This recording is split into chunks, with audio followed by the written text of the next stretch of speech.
কিভাবে আপনার বাইন্যান্স অ্যাকাউন্টে ডলার অ্যাড করবেন। আপনি চাইলে খুব সহজেই বিকাশ, রকেট, নগদের মাধ্যমে কিন্তু আপনার বাইন্যান্স অ্যাকাউন্টে ডলার অ্যাড করতে পারেন। আজকের ভিডিওতে আমি আপনাদেরকে দেখাবো খুব সহজেই কিভাবে আপনি বিকাশের মাধ্যমে বাইন্যান্স অ্যাকাউন্টে ডলার অ্যাড করবেন। শুরু করছি আজকের ভিডিও। ওকে, তো বাইন্যান্স অ্যাকাউন্টে ডলার অ্যাড করার জন্য বাইন্যান্স অ্যাপটি কিন্তু আমি ওপেন করে নিয়েছি।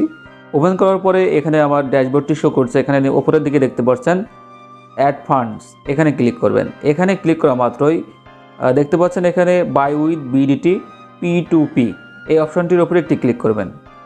এখানে ক্লিক করার পরে আপনারা উপরের দিকে দেখতে পাচ্ছেন USDT, তার পাশে আছে অ্যামাউন্ট, জাস্ট এখানে একটি ক্লিক করবেন। অ্যামাউন্টে ক্লিক করার পর এখানে দেখতে পাচ্ছেন ইন্টার টোটাল অ্যামাউন্ট, তাছাড়া নিচে দেখতে পাচ্ছেন রেকমেন্ড করছে। এই অ্যামাউন্টগুলোও চাইলে কিন্তু আপনি অ্যাড করতে পারেন। তো আমি এখানে ম্যানুয়ালি ইন্টার করছি। এখানে আমি 500 টাকার যে ডলার হয় সেটাই আমি অ্যাড করব। তো এখানে 500 টাকা ইন্টার করলাম। তারপর দেখতে পাচ্ছেন কনফার্ম, এখানে ক্লিক করবেন। এখানে ক্লিক করার পর দেখতে পাচ্ছেন বিভিন্ন সেলারের আইডি শো করছে এবং এখানে আপনার ডলার রেটটা কে কেমন দিচ্ছে সেটা দেখাচ্ছে। তো এখান থেকে ডলার কেনার সময় আপনারা একটি বিষয় খেয়াল রাখবেন যে আপনার সেলার যার কাছ থেকে আপনি ডলারটি কিনতে যাচ্ছেন তার রেটিংটা কেমন আছে। তো এখান থেকে আমি যে কোনো একটি সেলারকে চুজ করছি।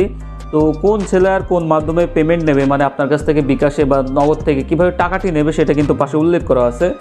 সো আমি এখান থেকে একজন দেখতে পাচ্ছেন বিকাশ, রকেট, নগদের মাধ্যমেও পেমেন্ট সে নিয়ে থাকে। তো এই সেলারকে আমি চুজ করলাম। এখন আপনি অবশ্যই রেটিংয়ের দিকে খেয়াল রাখবেন, কারণ যারা ডলার কিনে থাকে তারাই কিন্তু রেটিং দেয়। তো রেটিং যার ভালো তার কাছ থেকে আপনি ডলার কিনবেন। তো আমি এখান থেকে চুজ করার পরে পরবর্তী পেজ শো করলো। শো করার পর এখানে কত টাকা আমি অ্যাড করছি সেটা দেখাচ্ছে 500 টাকা, এবং নিচে দেখতে পাচ্ছেন ট্রেডিং রিকোয়ারমেন্ট। এই বিষয়টি কিন্তু আপনাকে প্রত্যেকটি সেলারের কাছে ডলার কেনার সময় খেয়াল করতে হবে, কারণ এক একজনের এক এক রকম রিকোয়ারমেন্ট থাকতে পারে। তাছাড়া উপরের দিকে খেয়াল করলে দেখতে পারবেন যে আমি 500 টাকায় কত USDT পাচ্ছি এই সেলারের কাছ থেকে, মানে কত ডলার পাচ্ছি। দেখতে পাচ্ছেন 500 টাকায় আমি পাচ্ছি $3.89। তো এনার যে রিকোয়ারমেন্টটি আছে সেটা আমি আপনাদেরকে একটু পড়ে শোনাই। দেখতে পাচ্ছেন অবশ্যই সত্যবলী ভালোভাবে পড়ে নেবেন। প্রদানকৃত নম্বরে ক্যাশ আউট করতে হবে, মানে সেলার যে নাম্বারটি দিচ্ছে সেই নাম্বারে আপনাকে ক্যাশ আউট করতে হবে। তারপর দেখতে পাচ্ছেন প্রমাণপত্র হিসেবে আপনাকে স্ক্রিনশট দিতে হবে। স্ক্রিনশট যদি আপনি না দিতে পারেন তাহলে ট্রানজ্যাকশন নাম্বারটি আপনাকে দিতে হবে। তারপর এখানে দেখতে পাচ্ছেন কিছু সময় অপেক্ষা করতে হবে। এটা হলো তার রিকোয়ারমেন্ট।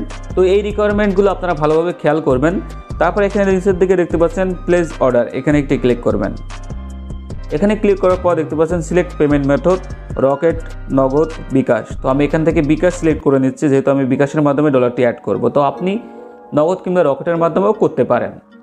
পরবর্তী পেজে কিন্তু আপনার সামনে এমন একটি ইন্টারফেস শো করবে। এখানে কিন্তু বিস্তারিত দেওয়া হচ্ছে। তো দেখতে পাচ্ছেন এখানে একটি এজেন্ট নাম্বার দেওয়া হয়েছে। ঠিক এমন একটি নাম্বার কিন্তু আপনিও পাবেন, যে নাম্বারে কিন্তু আপনাকে বিকাশ থেকে বা নগদ, রকেট থেকে আপনাকে টাকা পাঠাতে হবে। তো এই নাম্বারটি জাস্ট এখান থেকে কপি করে নেবেন, এবং তাছাড়া এখানে বিস্তারিত অনেক কিছুই লেখা আছে, এগুলোও কিন্তু ভালোভাবে একটু পড়ে নেবেন। নাম্বারটি কপি করার পর আপনি সরাসরি এখান থেকে বিকাশ অ্যাপটি ওপেন করবেন। বিকাশ অ্যাপটি ওপেন করার পর ক্যাশ আউট অপশানে চলে যাবেন। তারপর নাম্বারটি পেস্ট করবেন এবং এই নাম্বারে আপনি 500 টাকা বা আপনি যত টাকা ডলার অ্যাড করতে চাচ্ছেন সেই টাকার পরিমাণটি এন্টার করে ক্যাশ আউটটি সম্পূর্ণ করবেন। তারপরে একটি স্ক্রিনশট নিয়ে নেবেন এবং এখানে একটি ট্রানজ্যাকশন আইডি আছে, এটাও আপনি কপি করে নেবেন। ক্যাশ আউটটি সম্পন্ন হওয়ার পরে আপনি আবারও কিন্তু বাইন্যান্স অ্যাপসে প্রবেশ করবেন। তো এখানে দেখতে পাচ্ছেন ট্রান্সফারেট নোটিফাই সেলার, এখানে একটি ক্লিক করবেন। এখানে ক্লিক করার পরে এই পেজটি আপনার সামনে শো করবে। দেখতে পাচ্ছেন পেন্ডিং পেমেন্ট কনফার্মেশন। তো এখানে উপরের দিকে দেখতে পাচ্ছেন সেলারের সাথে আপনি চাইলে চ্যাট করতে পারবেন। এই চ্যাট অপশনে আমি একটি ক্লিক করছি। চ্যাট অপশনটি ওপেন হয়ে যাওয়ার পরে এখানে আপনি যে স্ক্রিনশটটি নিলেন ক্যাশ আউটের, সেই স্ক্রিনশটটি এখান থেকে সরাসরি প্লাস আইকনে ক্লিক করবেন। ক্লিক করার পর আপনার গ্যালারি থেকে স্ক্রিনশটটি এখানে আপলোড করে দেবেন। আপলোড করার পরে এখানে আপনি কোন নম্বর থেকে ক্যাশ আউটটি করলেন, মানে আপনার নিজের মোবাইল নাম্বারটি, বিকাশ নাম্বারটি এখানে এন্টার করে সেন্ড করে দিবেন। দেখতে পাচ্ছেন সেন্ড করা মাত্রই সাথে সাথেই কিন্তু আমার ডলারটি অ্যাড হয়ে গেল। দেখতে পাচ্ছেন এখানে $3.89 USDT আমার অ্যাকাউন্টে কিন্তু অ্যাড হয়েছে, মানে আমি এই ডলারটি কিন্তু অ্যাড করতে পারলাম আমার বাইন্যান্স অ্যাকাউন্টে। ডলার অ্যাড হওয়ার পরে আমি কিন্তু বাইন্যান্সের হোম পেজে আবারও চলে আসলাম। এখানে দেখতে পাচ্ছেন আমার ডলারটি অ্যাড হয়ে গেছে এবং টোটাল আমার কত ডলার আছে সেটা কিন্তু এখানে দেখাচ্ছে। ওকে ভিউয়ার্স, তো দেখলেন খুব সহজেই আপনার বাইন্যান্স অ্যাকাউন্টে কীভাবে বিকাশ, রকেট, নগদের মাধ্যমে ডলার অ্যাড করবেন। আজকের এই ভিডিওটি যদি ভালো লাগে তাহলে অবশ্যই একটি লাইক করবেন, আর এই ধরনের ভিডিও পেতে অবশ্যই চ্যানেলটি সাবস্ক্রাইব করে পাশে থাকবেন।